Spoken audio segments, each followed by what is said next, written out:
Good morning everyone, today we are revealing the different effects lenses have on your photos. Let's go!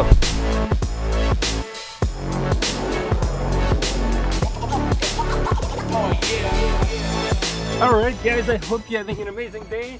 So today is super special because there's this question I've been asking myself all the time when I was starting, and even nowadays when I'm going to shoot, is what lens should I use for a specific type of photo? So is it going to be a long lens like 200mm, or should I shoot wide 16mm or 35mm or 50mm? Wow, there is so much choice in focal length that sometimes it's a bit confusing. So today, together, we're going to go and shoot the exact same image at 16, 24, 35, 50, 70, 105, 200mm, just to show you the different effects so we can discover together the different effects. I'm gonna blend it into a GIF. I saw that done by another photographer for portraits, the effect of lenses on portraits, and I thought, why don't we do that for a more generic type of photo, which is more landscape with people into it. That way we can highlight different maybe principle of the lenses, the physics, all that compression, and most importantly, I think it will help all of us make better choices whenever we're going to shoot in terms of lenses, and maybe also what lens should you buy next. So pretty exciting. I picked up an awesome location in the middle of crystal blue turquoise water. Let's go right now. Let's go shoot it together. Bam!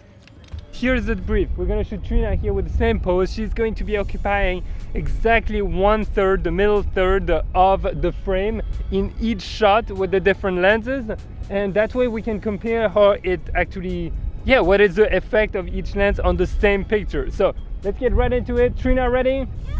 Cool. First one, you see Trina is going to be at 16mm like that. She's taking 1/3 of the frame. Looks awesome. Let's shoot it, and then at 200mm I'm gonna be way further back, but it's going to be still the same frame and still 1/3 of the image for Trina. Let's go.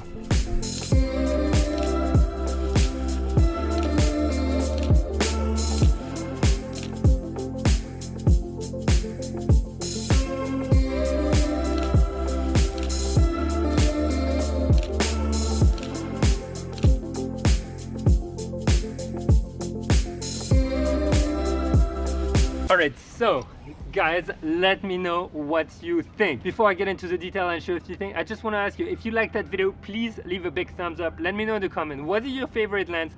And guys, it would mean the world to me, and I really mean the world to me, if you could share that video with others. This is how we're growing this awesome community of so many of you. So please hit that share button. If you have like-minded friends who are super awesome, share that video with them. And now let's get back to the results. So as you may have realized, whenever we were shooting wide, it clearly made the background seem a lot smaller and further than the subject, meaning those houses look actually kind of tiny on those shots. But the moment we started increasing the focal length to 50, 70, 105, 200, that's when it got really interesting to me, because we got what we call a lot of compression in the background, which is simply when the buildings you see in the background get kind of like crushed next to your subject. It feels like everything has been brought forward. Right now I'm shooting with a wide angle, for example.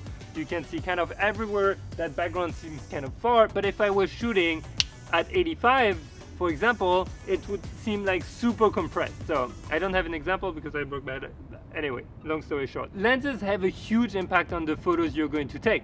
If you shoot with a longer lens, anything above 70mm, you're gonna have way less distortion on your subject, and everything's going to look a lot more stacked in the background, like really compressed behind. So for example, if you're shooting in cities and you have someone walking in the middle of the street, you might want to shoot with a long lens so that all the buildings feels really close. It really adds up to that crazy ambience of the city with tall background. And on the contrary, if you were to shoot that with a wide angle, it would look a lot smaller. The background would look a lot further, and that is something that is a great effect that you can remember whenever you're trying to achieve a specific result on your photos. So I hope this is helpful for you to maybe choose the next lens you want to buy and all that. As you may know, a lot of people for portraits say that anything above 50mm works really well, simply because there's a lot less distortion on the face when you're shooting at 85mm or 100mm, which is more glamorous if I'm shooting with a wide angle. If you haven't seen my wide angle video, just look at that, you will see everything's a bit distorted. So just keep that in mind. And in case you're wondering, right now we're in the Maldives. There is a lot more adventures because we're heading to India very soon. So if you like street photography, if you like adventure photography, travel photography and all that, if you want to follow those adventures, make sure you hit the SUBSCRB button. It's gonna make a huge, no, the dong is after. It's gonna make a huge dong. Once you ring that notification bell, it's going to be insane and you will be participating in all those adventures. So guys, I'm super excited to share that with you.